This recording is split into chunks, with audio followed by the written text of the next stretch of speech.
and welcome to the Melanin Method YouTube channel. I am a licensed esthetician and owner of Advertise Aesthetics based in Dallas, Texas. If you are an aesthetics student, licensed esthetician, or even an aspiring esthetician, this video and this channel was made just for you. So go ahead and give this video a like and subscribe to my channel because you won't want to miss my new mini-series launching next week. It's called Journey to Going Solo, and I will be breaking down into detail about what I will be discussing in this video. So make sure you have a pen and a paper, or I have created a Become a Solo Esthetician checklist that is available to download for free in the description of this video.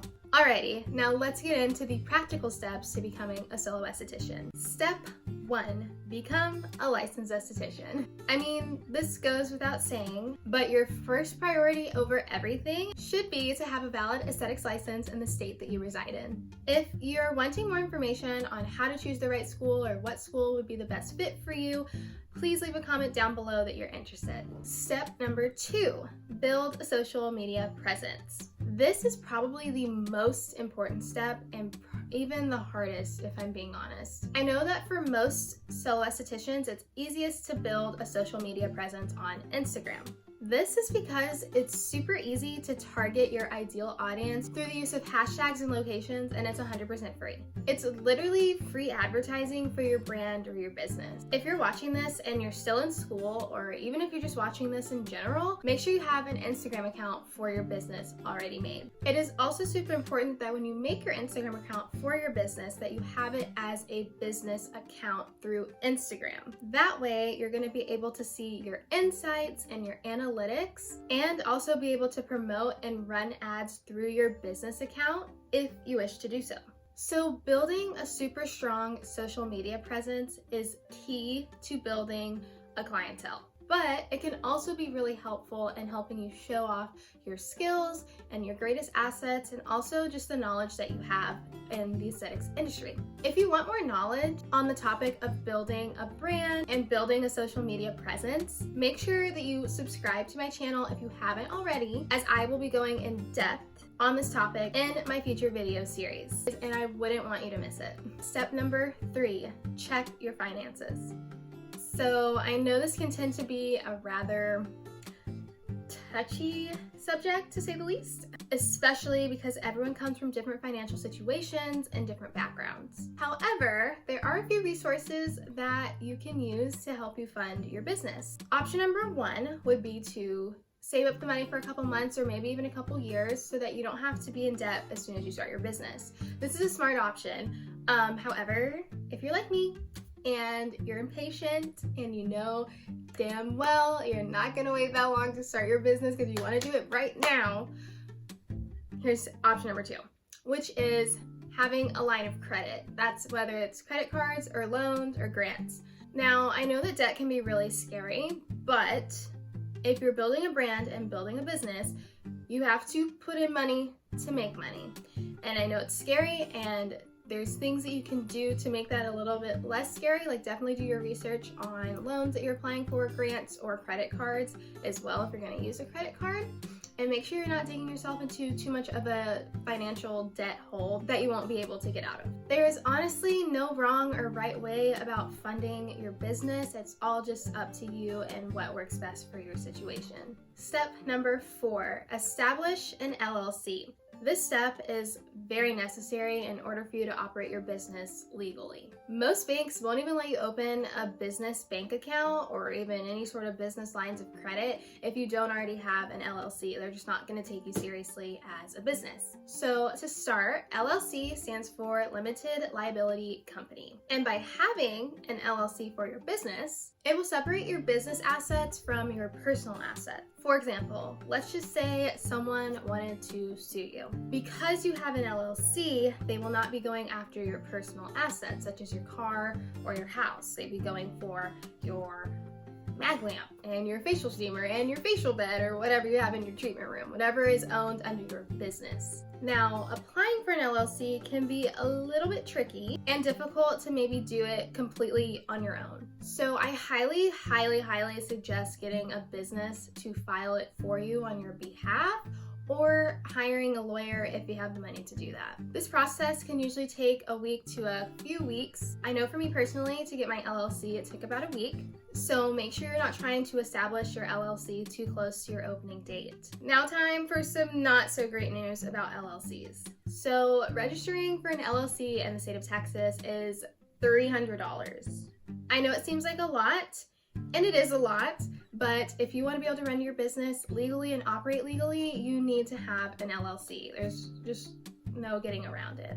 I actually was able to get a super amazing business that was affordable to me to file for my LLC on my behalf, my EIN number, which I will talk about later in this video, and even my registered agent service, which I will also talk about later, but in a future video. And if you want to know what that business is, I will be going more in depth about that business and the costs associated with that in a future video. So make sure you're subscribed to this channel because I wouldn't want you to miss it. All right, so step number 5, apply for a tax ID. In Texas, a tax ID is referred to as an EIN, aka Employer Tax Identification Number.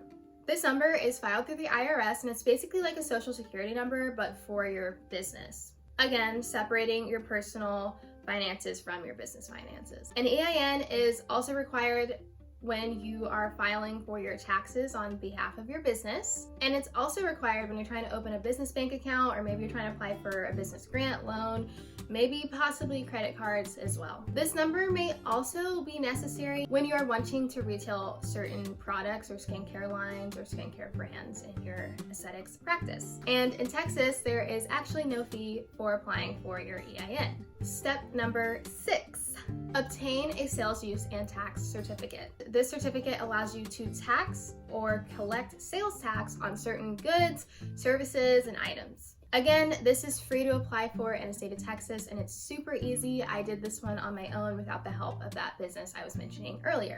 All right, now for the fun part. Step number 7, finding a space to lease. This was easily the most exciting part of my journey, and similar to house hunting, you want to look at as many options as possible, weigh the pros and cons, and even start making a list of things that really matter to you. I know for me, location was a must. I wanted to be located in an area that wasn't too far away from me, but also in an area that had and attracted my ideal clientele.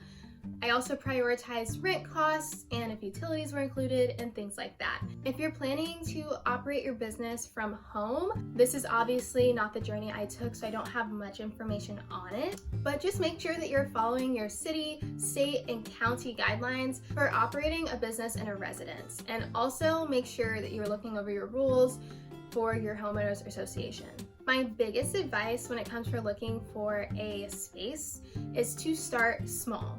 Yes, it's going to feel so tempting to want to just jump right in and get the biggest suite, to have all your stuff in there, but reality is you're probably not gonna have a ton of clients when you start off. All right, moving on to step number 8. Get a mini salon license. So this license is required in the state of Texas if you're renting or leasing a suite or booth. With this license, you're basically ensuring total compliance with the health and safety regulations based on the guidelines provided by Texas. To see the full list of requirements for the mini salon license in Texas, I will leave a link below in the description of this video. When applying for a mini salon license, it is $60 to apply for that, and after that, you just have to renew it every 2 years. Step 9. Get insurance. This is super important and also required if you will be leasing or renting a space. There are 2 types of insurance that I think are most important to have, and that is professional liability insurance and also business property insurance. So the professional liability insurance is really just to insure you if someone does need to sue you or whatever because you messed up their face or whatever. Some crazy freak accident happened while in your treatment room, and it was out of your control. Like, let's say they fell out of bed and they cut their head open, things like that. That's what that's going to protect you from. For business property insurance, that's just to protect you if there was a robbery or fire and to make sure that you'd be reimbursed for those items. So with my research, insurance can be anywhere from $100 a year up to $400 a year, just depending on the type of coverage that you need for the services that you're providing as a solo esthetician. Personally, I went with ASCP, which is Associated Skincare Professionals, for my insurance plan. They offer you insurance and a membership with tons of resources like videos, articles, research, even certain discounts at certain websites and brands to help you professionally run your aesthetics business. I will leave a link in the description below this video if you want more information. Step number 10, advertise. Aside from services, products, and pricing, the last and final step to becoming a solo esthetician is to advertise your business. This will help you attract your ideal clients and get them through the door so that you can be booked. The most affordable way to advertise, like I was mentioning earlier in the video, is through Instagram. If you just post consistently and post content that your ideal client wants to see, it can greatly help you in getting your books filled. Other ways to advertise your business include Google, Facebook, different like Facebook mom groups you could join, having a business website, starting a Groupon, even passing out flyers around your city or your town. And there is a lot that goes into marketing and social media marketing and advertising for your business. So I will be making a separate video in my future video series on this topic. Alright you guys, that is all I have for you in today's video. I really hope this video helped you and provided you with really good information on the practical steps to becoming an esthetician. Don't forget, if you need a Become a Solo Esthetician checklist, I have it available in the description of this video. It's a free download with the link. And if you made it this far into the video, you obviously liked it. So go ahead, like the video, subscribe because I have more content coming your way. Leave a comment down below by telling me a skincare hack that you think more people should know about.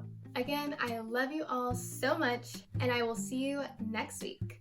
Mwah. Bye guys.